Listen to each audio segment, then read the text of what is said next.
Russia signs to build ambitious nuclear power plants for Nigerians. De l'importance de cette rencontre, de la qualité des échanges qu'elle permettra et de l'opportunité qu'elle représente pour faire avancer les projets structurants dans des domaines clés de notre développement.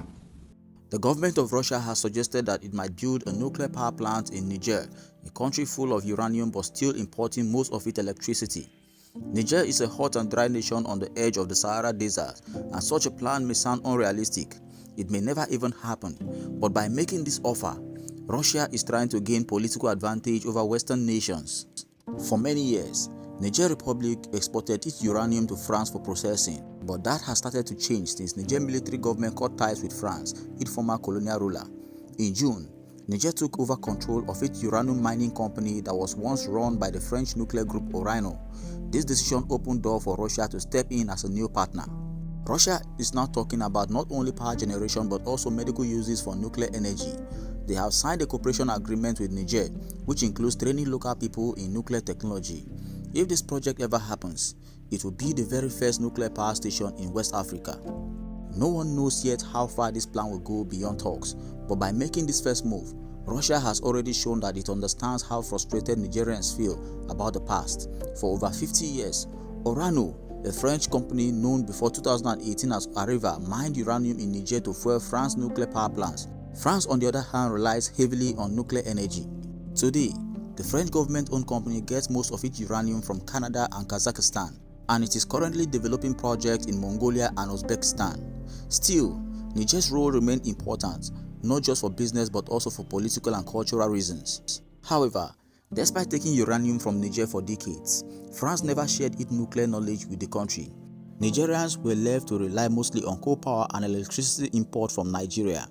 Now that relations between Niger's junta and France have collapsed, Moscow has been able to offer the possibility, even if far away, of a nuclear future. France, through Orano, never gave Niger that chance in all its years of operations. During a visit to Niger's capital, Niamey, on 28th of July, Russia's energy minister said, "Our task is not just to mine uranium, we must create a full system to develop peaceful nuclear energy in Niger." Of course, Russia is not doing this to only help Niger. It also has its own economic interest, and this is part of its wider plan to replace Western influence in the Sahel region.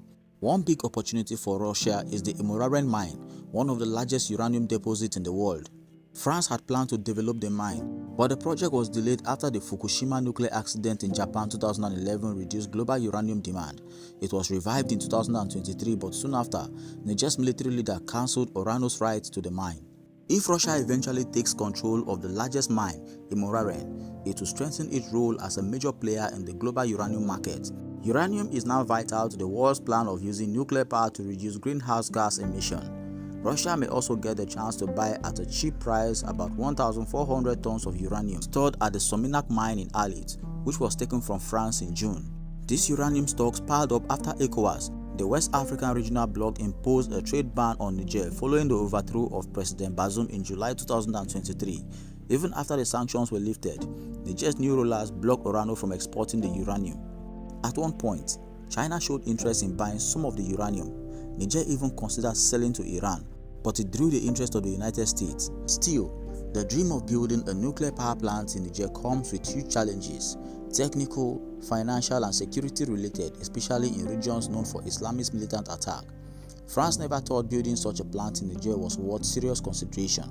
In Niger, uranium ores can be processed into yellow cake, but the next stages of conversion, enrichment and turning it into nuclear fuel were always done abroad, in France, at Orano's facility in Normandy.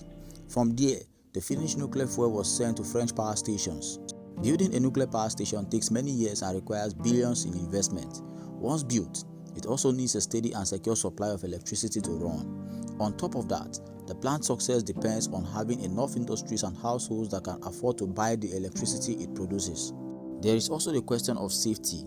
Can such a plant be built and protected in a region as unstable as the Sahel, where armed jihadist groups control large areas of Mali, Burkina Faso and even part of Niger? Considering the cost, time and risk, nuclear development in Niger is still far from the reality. It is unlikely to solve Niger's current problems of energy shortage or its needs to grow its economy anytime soon. But in truth, These technical issues are not the main point. What Russia has noticed is Niger's anger at how France treated it for decades, as just a raw material supplier with no chance to industrialize or progress. Other military-led governments in Mali and Burkina Faso have done the same with their biggest resources, gold. They introduced new mining rules for forcing foreign companies to involve more in local businesses and to refine some of the gold locally.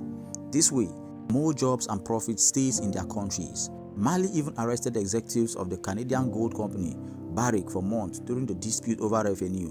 Now, Niger is also taking a tough stand. The shutdown of the nationalization of Orano's uranium business has been a full argument of blame, with both sides accusing each other of blocking progress.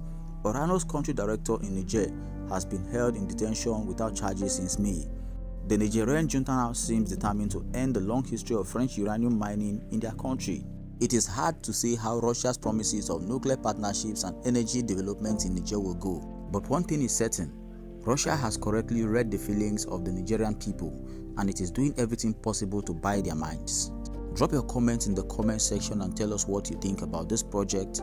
Don't forget to like, turn on post notification, subscribe and share.